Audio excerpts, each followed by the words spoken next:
What if government agents stormed into your school, interrogating students about their religious beliefs? In 1860, this wasn't a hypothetical, it was reality for the boys at Don Bosco's Oratory. Today, we'll witness how faith and courage prevailed in the face of intimidation. The Miracles and Prophecies of St. John Bosco, a project of America Needs Fatima. I'm your host, Adrian Fonseca. Subscribe for new episodes every Monday, Wednesday, and Friday. In today's episode, we'll explore a remarkable moment in Don Bosco's ministry, when his oratory faced direct confrontation from hostile government officials. 3 points of note from today's video are how Don Bosco maintained dignity under pressure, the courage of his students in defending their faith, and the triumph of truth over intimidation and persecution. And a question to consider: how can we apply Don Bosco's wisdom in facing today's challenges to the Catholic faith? Speaking of power, when you join our monthly promoter family, you receive inspiring gifts to strengthen your spiritual journey. You could do that now in the description box down below, and I will tell you more about it later on in the video. The year was 1860, and tensions were rising in Turin. The Italian Minister of the Interior had become obsessed with rooting out what he imagined to be anti-government plots hiding in every corner. His solution? Surprise raids on religious institutions all throughout the city. And you can probably guess who ended up on his target list. None other than Don Bosco's Oratory. The situation grew even more intense when the anti-Catholic newspapers began spreading wild stories. They claimed that a raid on the Jesuits had uncovered mountains of hidden money and secret documents exposing some kind of massive conspiracy. Of course, these were complete fabrications, but they served their purpose in stirring up the public against religious institutions. And so it happened one day in June. 3 government officials appeared at the oratory's doorsteps, ready to turn the peaceful home of Don Bosco's boys upside down in their quest for imaginary evidence. Little did they know what they were about to encounter within those walls. The inquisitors had just finished interrogating the boys about their Latin text, which they were reading from Blessed Pius IX. But then they went to lunch.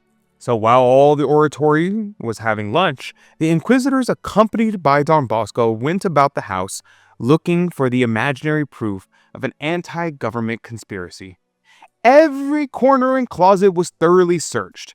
Then they passed on to the church, the workshops, the study halls, and the dormitories, minutely examining everything. Coming up empty-handed, the 3 grown men, looking for a more amusing sport, the continued inquisition of the students returning from their lunch break. Making themselves comfortable, the inquisitors settled themselves in the prefect's waiting room and had each of the Latin 2 students sent to them. The questioning began like this: what did your teacher say before and after dictating that excerpt from the Pope's letter? They received various answers, none of which satisfied their curiosity. Patavia, their teacher, being told of this sort of questions his pupils were being asked, stalked into the room and said to Mr. Gatti, "See here, sir, we don't talk politics in the classroom. You may as well save yourself the trouble of questioning the boys on that subject." The good teacher was brushed aside while the bullies continued interrogating the schoolboys. They stopped at nothing, as is shown in the questioning of a boy named Costanzo. Gatti said, "To whom do you go to confession?" The boy Costanzo. "To Don Bosco." Gatti. "How long have you been going?" Costanzo. "For the past 2 years, since I came here." "Do you go willingly?" "Very willingly." "What does he tell you?" "That's private, and telling others about it is not right. If you want good advice too, go to confession to Don Bosco, and I'm sure he'll give you plenty." Gatti, looking uncomfortable with the suggestion, said, "I have no time now. Tell me, doesn't Don Bosco say that the Pope is a saint?" "He tells us that the Pope is called Holy Father. I believe he is a saint because he is very good, and he is the vicar of Christ." Doesn't he ever tell you that those who have seized portions of the papal states are wicked people? But these things have nothing to do with confession. But aren't these things sinful? If they are, those who are guilty should worry. I've never done these things, so I don't have to confess them. After several hours of fruitless investigation, the inquisitors threw up their hands in frustration and decided to leave. However, they seized a number of composition books from various grades for a closer examination in their office. Mr. Gotti also took a copy of Dominic Savio's biography from a pupil in Latin 1. For a good measure, Don Bosco gave them a handwritten copy of the House regulations. These rules will show the government's authorities the moral principles on which I base the education I give to my boys. They should realize that far from creating trouble for the government, this oratory contributes to the welfare of families in society by forming good sons and upright citizens. I venture to hope that from now on my poor boys and I will be left in peace. After they left, Don Bosco went down to his boys and invited them to the church to thank the Lord for seeing them all safely through the Grand Inquisition.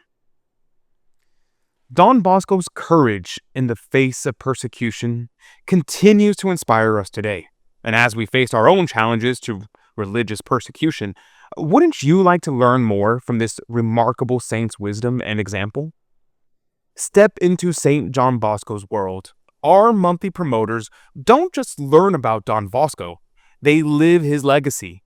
Picture your home adorned with inspiring images, your mind enriched by his writings, and your spirit uplifted by our communal prayers. From daily rosaries to exclusive books, you'll have everything you need to walk in Don Bosco's footsteps.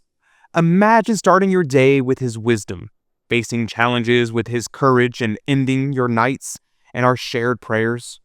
Ready for a total Don Bosco experience? Become a monthly promoter now, and let's bring his miracles and prophecies to life in your world.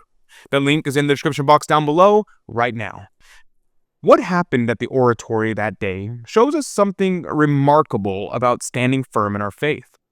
Don Bosco navigated this delicate situation masterfully, treating the officials with respect while never compromising his principles or failing to protect his students. Young Costanzo's responses to the interrogation particularly stood out, showing how well Don Bosco had formed those boys in their faith. The challenges Don Bosco faced in 1860 may seem distant, but they carry profound lessons for you and I today. In our own time, religious institutions face increasing pressure to conform to secular values. While the questions may have changed from papal letters to matters of biological truth, the underlying tensions remain the same. The clash between timeless Catholic teaching and an increasingly hostile culture. Our children and grandchildren will likely face their own versions of these challenges in their schools and in their communities. But rather than give in to fear, we can follow Don Bosco's example. He showed us that the best preparation is to ground our young people in solid moral principles, teaching them honesty, charity, and integrity, just as he taught his boys. When we do this, they too can demonstrate that same remarkable courage and wisdom when their moment comes. What aspect of this story resonated with you the most? Share your thoughts in the comment section down below. I would love to hear from you, and I'm sure others will as well. Thank you for joining me today. St. John Bosco, pray for us. May God bless you, and Mary Immaculate keep you under her mantle. God love you.